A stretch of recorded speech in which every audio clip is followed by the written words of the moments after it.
Oi pessoal, tudo bem? Seja bem-vindo a mais um vídeo e nesse vídeo eu vou te mostrar todas as dicas sobre residência médica, então pega já seu balde de pipoca e continua aí porque vai ser muito bom para você assistir esse vídeo. Meu nome é Natália, eu tô no último ano de medicina na UERJ aqui no Rio de Janeiro e, bom, vou te contar um pouquinho da minha saga com residência. Na verdade, eu ia gravar um outro vídeo para vocês e vi que algumas coisinhas sobre o que é residência, qual é a duração, se tem bolsa, se não tem, como é que é todo esse rolê.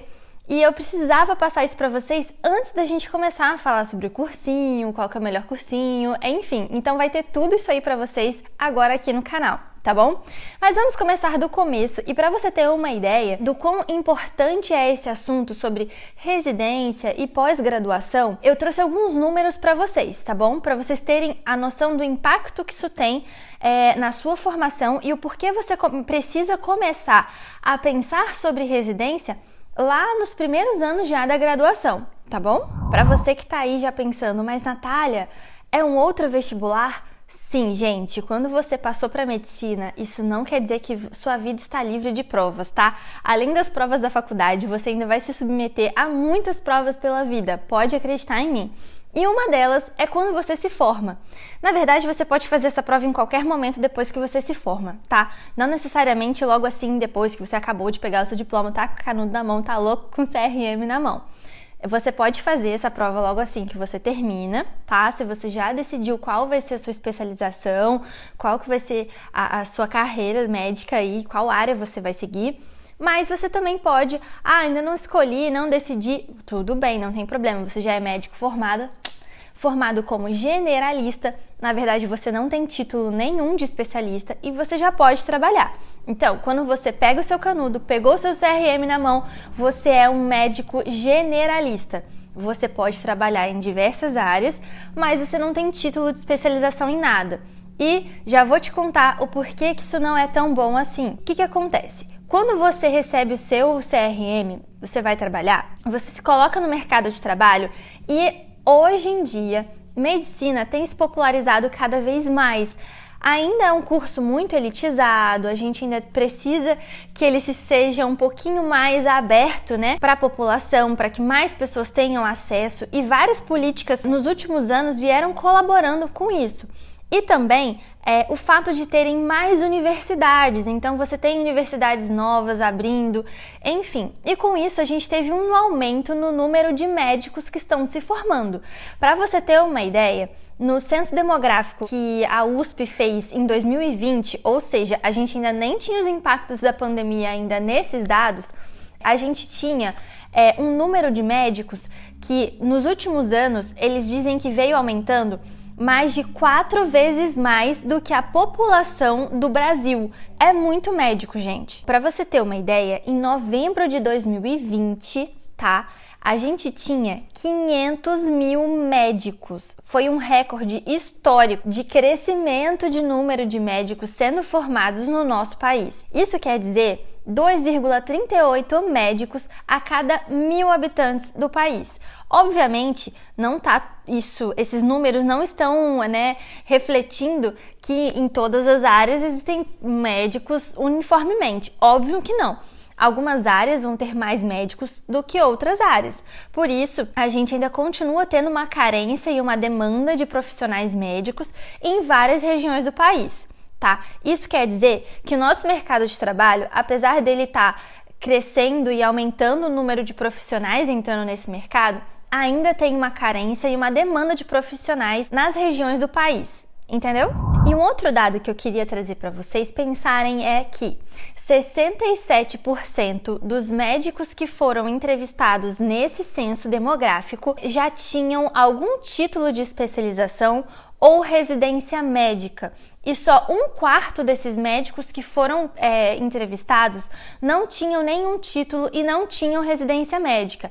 E nesse número de quem não tinha nada, ainda está incluído aqueles que já estavam cursando a residência médica, ou seja, uma hora eles vão se formar e aí eles vão ter o título de especialista, vão ter a residência médica como especialização e eles vão entrar naquele outro número. Então, assim, é uma porcentagem muito alta. E por que eu trouxe esse monte de número para você aqui agora, no começo de um vídeo que você só queria saber sobre a residência?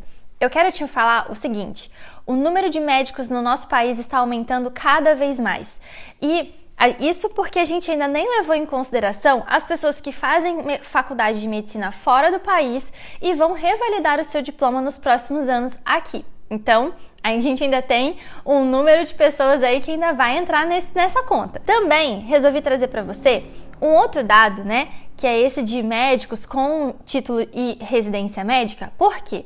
Para você entender que se o número de médicos está aumentando, é óbvio que a gente precisa se diferenciar no mercado de trabalho, tá? Então, assim, não é porque ainda tem muito emprego para quem é médico e que é uma profissão que a gente não tem tanta essa preocupação de, meu Deus, me formei e vou ficar desempregado muito tempo até eu conseguir, sabe? Não tem essa preocupação, gente. Se você tem, já pode começar a tirar um pouco isso da sua cabeça, porque não é assim. E isso não é realidade para a maioria das profissões aqui no nosso país. Então, a gente ainda é privilegiado. Porém, a gente tem um número muito grande de pessoas que estão sendo lançadas no mercado de trabalho. E, obviamente, a gente tem que se diferenciar nesse mercado, gente. Afinal de contas, né? Todo mundo, né, vai ser aí parceiro de profissão. Porém, a gente também vai ter, né, uma competição ali na frente. Então, a gente tem que se diferenciar e se qualificar cada vez mais para se destacar no mercado de trabalho que vai estar cada vez mais competitivo, entendeu? E o que a residência médica, afinal, tem a ver com isso tudo que eu falei? Então, vamos lá. Na verdade, a residência médica surgiu lá em 1977 como um modelo de especialização médica em que você vai sofrer um treinamento, todo um suporte dentro de um serviço especializado naquela área que você resolveu seguir de carreira, em, geralmente, né, hospitais universitários ou não necessariamente que tem algum vínculo universitário, tá? São serviços, às vezes, que eles simplesmente recebem porque eles foram certificados para tal. Ou seja, eles têm que cumprir vários regulamentos do MEC para que eles possam realmente se certificar e eles possam oferecer esse curso de residência. Então, não é qualquer hospital que tem residência médica. No geral, a maioria dos hospitais universitários tem residência médica, mas não é todo o hospital comum por aí que você vai ver que tem essa atribuição de fornecer essa qualificação em residência médica. Todos esses locais onde vão ser, né, formados os residentes e especialistas lá na frente, eles precisam passar por um cadastramento, um reconhecimento. Periodicamente, eles passam, né, por uma avaliação para certificar de que realmente os profissionais que vão sair daquela instituição, eles são capacitados, eles são habilitados e que aquela instituição ela fornece todo um ambiente de ensino e prática para que esse profissional ele saia para o mercado de trabalho bem qualificado. A gente tem programas de residência no país que abarcam as 55 especializações que você pode escolher fazer. É muita coisa, eu sei, mas você pode escolher uma aí para você, chamar de sua. E aí, quando você resolveu e já decidiu o que você vai fazer, você vai escolher alguma prova para fazer, ou seja, para quem achou que estava livre de prova e de vestibular, muito prazer, residência médica está aí. E para você que está aí, então eu não vou fazer residência, eu vou fazer pós-graduação, que eu já ouvi dizer que é mais fácil. Olha, se eu fosse você, eu não pensava muito bem assim não, porque dependendo do que você quer fazer, até a pós-graduação existe algum processo seletivo para que você possa ingressar. Então, tenha em mente que durante a sua formação, você precisa se dedicar, obviamente, porque você quer ser o melhor profissional que você puder, mas porque você vai sofrer processos de avaliação durante esse período. São provas de residência, ou prova para entrar na pós, ou prova de título de especialista. Então, assim, gente, você nunca vai estar livre de prova. Entende isso, aceita que dói menos e vai fazendo por onde já desde o começo da faculdade. Como eu falei, existem várias áreas de atuação para especialização médica no Brasil. E para todas essas, você tem duas vias que você pode seguir para você ser chamado especialista em tal área. Um deles é a residência médica, que é o mais famoso, mais antigo, que tem mais instituições credenciadas, reconhecidas e assim, sabe, que recebem investimento, que são bem vistas internacionalmente, né? Que são tidas ali como instituições bem fortes no mercado, né, para o seu currículo, enfim. E tem também a pós-graduação, que através dela você pode fazer uma prova de título no final do seu curso e aí ter o título de especialista. Entendeu? Então, assim, se você acha que não vai fazer a prova para entrar na residência, porque você vai entrar para pós, prepare-se, porque quando você terminar a pós, para você ter aquele título de especialista naquela determinada especialidade que você quer, você vai ter que fazer uma prova. Então, é prova, muita prova, gente. Já falei tudo isso e agora você deve estar se perguntando, então como é que eu faço para entrar nesse raio de residência médica? É o seguinte, quando você termina a sua faculdade ou você que já terminou a faculdade, você tem lá, né, o seu CRM na mão, você tem o título de médico generalista. Parabéns! Foi um caminho muito árduo para você chegar até aí. E aí, o que acontece? Você pode participar de um processo seletivo para entrar para essas instituições que são reconhecidas e credenciadas para fornecer a residência médica. Nada mais é, gente, do que um concurso, assim como o vestibular. Então, você vai até a instituição, né, entra no site, pesquisa, ou até mesmo se você já estuda nessa instituição, e aí você entra e pega o edital dessa instituição e aí vai fazer um processo seletivo para ela. É basicamente isso, tá? E cada instituição, ela é livre para fazer a prova da forma que ela bem entender. Bem entender assim, né? Basicamente é o mesmo modelo de prova, mais ou menos umas 100 questões, objetivas. E no final, o que varia de algumas instituições, e principalmente de estado para estado, como por exemplo, eu sou do estado do Rio de Janeiro. No nosso estado, não tem tanto a cultura de ter provas práticas, mas no estado de São Paulo e alguns outros estados, as instituições, elas vêm implementando as provas práticas para que tenha uma outra forma de avaliação, né, e a gente consiga ter um pouquinho mais ali de refino na escolha dos participantes. Então, tem instituição que só vai ter a modalidade de prova teórica, ali, né? Ou pode ser questão objetiva, ou eles às vezes têm umas questões discursivas também, numa outra fase, ou as instituições podem optar por prova objetiva, né? Vai lá, ou até mesmo algumas questões discursivas, prova prática, e isso com estações em que vão simular situações clínicas e situações do dia a dia, basicamente das 5 especialidades, as 5 grandes áreas, que é pediatria, clínica médica, ginecologia, obstetrícia, cirurgia e preventiva. Então, cada estação você vai ter um caso clínico para você resolver, simulando o que você faria na prática como profissional. É meio que isso. E você ainda tem uma outra fase da prova, que é a análise curricular. Então, tudo aquilo que você veio se preparando desde a graduação vai contar. Então, se você fez monitoria, iniciação científica, participou de congresso, publicação, fez trabalho voluntário, sabe uma língua estrangeira, ou sabe, né, ou tem algumas outras atribuições, tudo isso vai pesar no seu currículo.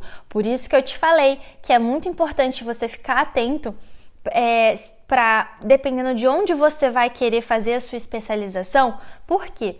Tem gente que passa a graduação inteira e não faz nada, e aí depois que você se formou, não tem como você dar monitoria, não tem como você, né, participar lá daquela iniciação científica. Enfim, vai ficar tudo um pouquinho mais difícil para você rechear o seu currículo e tornar ele mais atraente na hora de você apresentar ele para os seus avaliadores.